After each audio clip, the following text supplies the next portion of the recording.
नमस्कार सभी को। तो आज हम बात करते हैं variation of molar conductivity, equivalent conductivity and specific conductivity with dilution.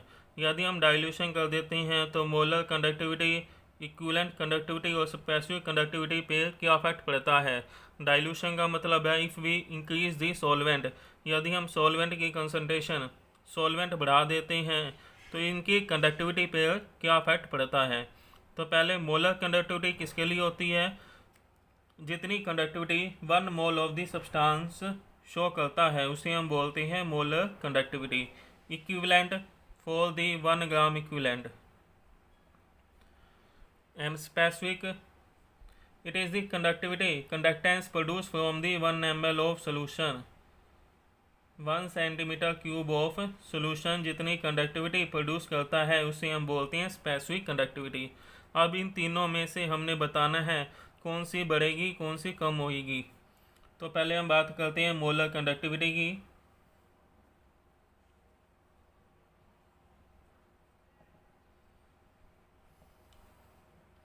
Molar conductivity किसके लिए होती है। 1 मोल ऑफ द इलेक्ट्रोलाइट के लिए।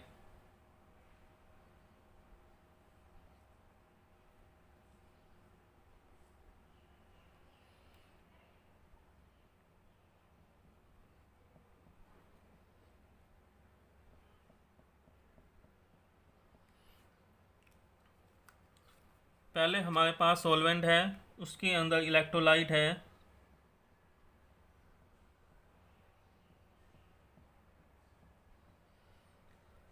अब हमने इसका क्या कर दिया, डाइल्यूशन डाइल्यूशन कर दिया, वॉल्यूम इसका बढ़ गया। लेकिन जो नंबर ऑफ सोल्यूट है, इलेक्ट्रोलाइट है, वो सेम रहेगा।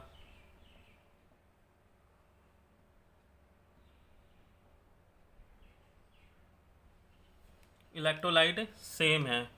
तो अब क्या होगा, आयंस कैन मूव फ्रीली। जो आयंस है वो आसानी से फ्रीली मूव कर सकते हैं।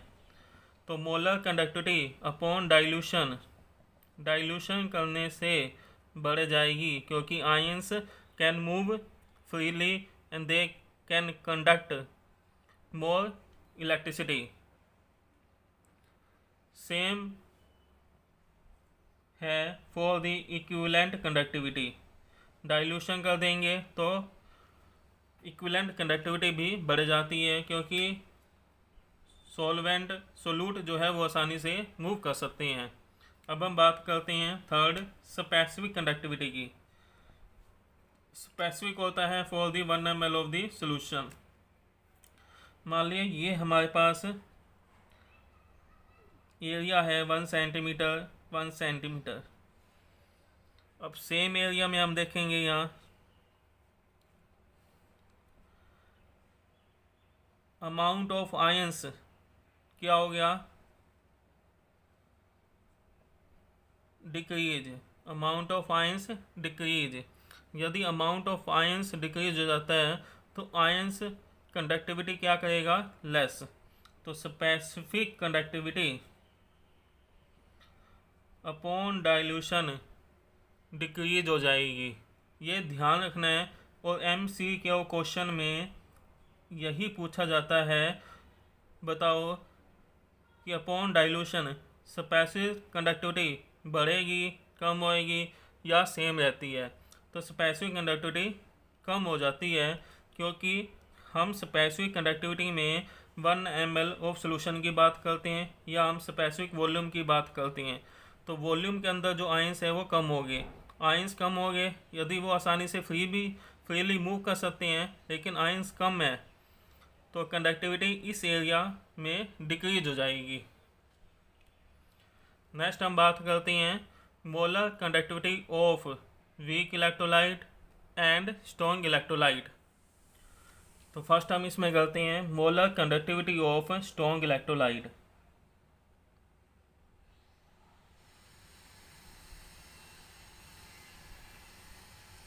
फर्स्ट हम एग्जाम्पल देखते हैं इसमें स्ट्रॉन्ग इलेक्ट्रोलाइट कौन से होते हैं, जैसे ये NaCl, KCl, NaOH, ये क्या है, स्ट्रॉन्ग इलेक्ट्रोलाइट। वीक इलेक्ट्रोलाइट हमारे पास है एसिटिक एसिड, अमोनियम हाइड्रोक्साइड। तो पहले हम बात करते हैं molar conductivity of strong electrolyte KCl। KCl dissociate होता है K+Cl- में।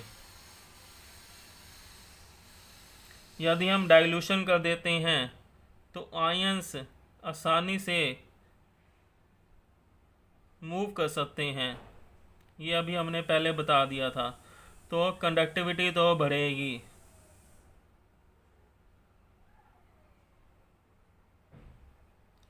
For the strong electrolyte conductivity बढ़ेगी। इसी को ही एक्सप्लेन किया था डेबे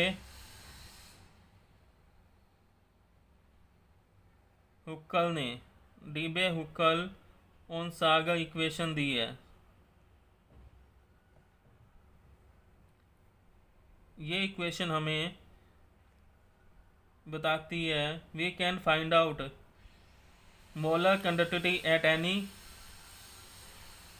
concentration which is equal to the molar conductivity at infinite dilution minus में a under root c।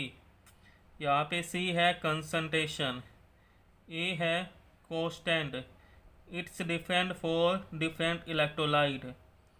Molar conductivity eight infinite dilution and molar conductivity at any concentration। यदि हम इसका graph बनाते हैं तो हमें ग्राफ इस वे में मिलेगा। ग्राफ बनाते हैं हम लैम्डा m वर्सेस कंसंट्रेशन। इस ग्राफ को हम एक्सप्लेन कर सकते हैं जैसे हमने बताया। यदि हम लेते हैं, यहाँ पे हमने लिया इलेक्ट्रोलाइट। यदि हम डाइल्यूशन करते हैं तो जो इलेक्ट्रोलाइट है they can move freely, conductivity increase. But अब इसमें ये देखो कि कंसंट्रेशन पे क्या इफेक्ट पड़ा। कंसंट्रेशन डाइल्यूशन करने के बाद कंसंट्रेशन कम होगी, डिक्रीज होगी कंसंट्रेशन। तो अपॉन डाइल्यूशन कंसंट्रेशन कम हो जाती है, क्योंकि नंबर ऑफ आयंस जो थे वो तो फिक्स हैं, दे कैन मूव ईजिली, आसानी से मूव करेंगे। तो एक पर्टिकुलर एरिया में जो जितने आयंस आने थे उतने आयंस नहीं आ पाते, तो कंसंट्रेशन डिक्रीज हो जाती है अपॉन डाइल्यूशन। तो हम पहले मान ली हमारे पास कंसंट्रेशन थी दिस वन, तो हमें मोलर कंडक्टिविटी मिलती थी यहाँ। जब हमने डाइल्यूशन कर दिया कंसंट्रेशन कम होगी, मोलर कंडक्टिविटी बढ़ेगी, तो हमें पॉइंट यहाँ मिलेगा।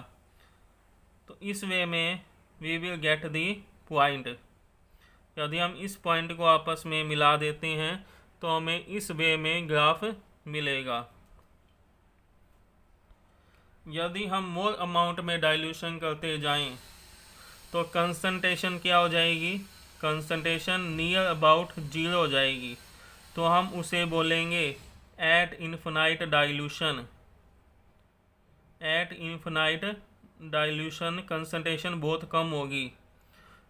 तो हम लैम्डा m की वैल्यू कैलकुलेट कर सकते हैं यदि हम इस ग्राफ को आगे बढ़ा दें। तो यहाँ पे हमें मिलेगा lambda note m for the infinite dilution.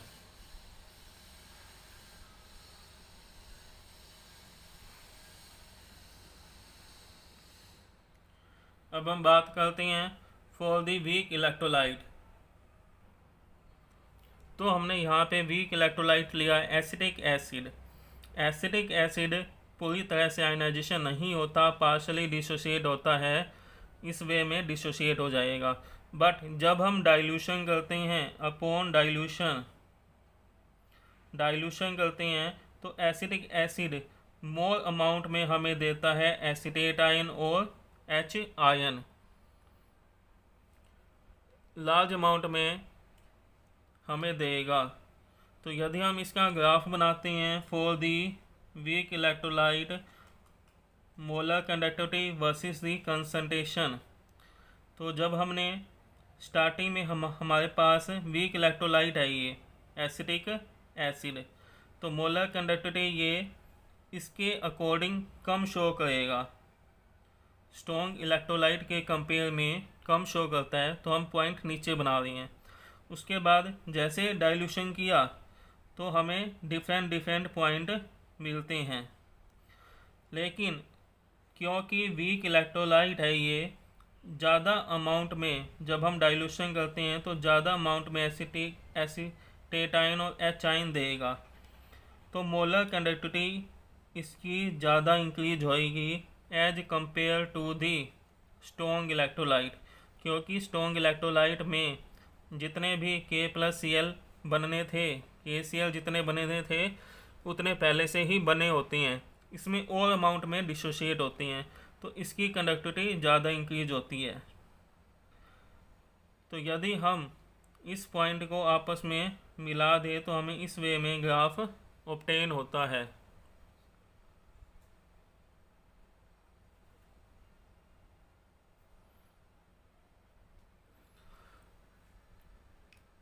यदि हम इन्फिनाइट डाइल्यूशन पे मोलर कंडक्टिविटी फाइंड आउट करना चाहें तो वीक इलेक्ट्रोलाइट के केस में हम नहीं कर पाएंगे, क्योंकि ग्राफ है ये ग्राफ के साथ में टच नहीं होएगा। यदि हम इस ग्राफ को एक्सट्रापोलेट भी करते हैं तो हमें यहाँ पे कोई भी पॉइंट नहीं मिलता।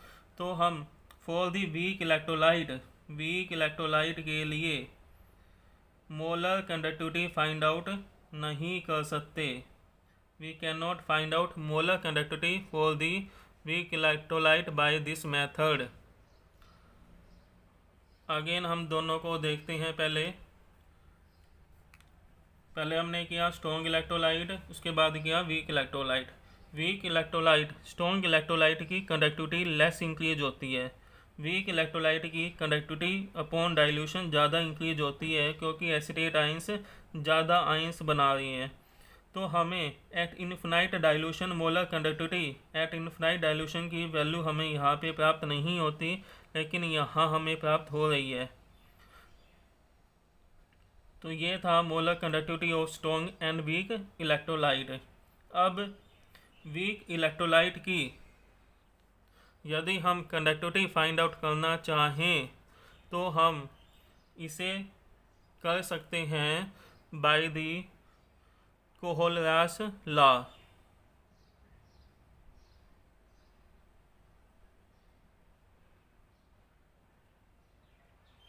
इस लॉ के द्वारा हम वीक इलेक्ट्रोलाइट की भी मोलर कंडक्टिविटी को फाइंड आउट कर सकते हैं।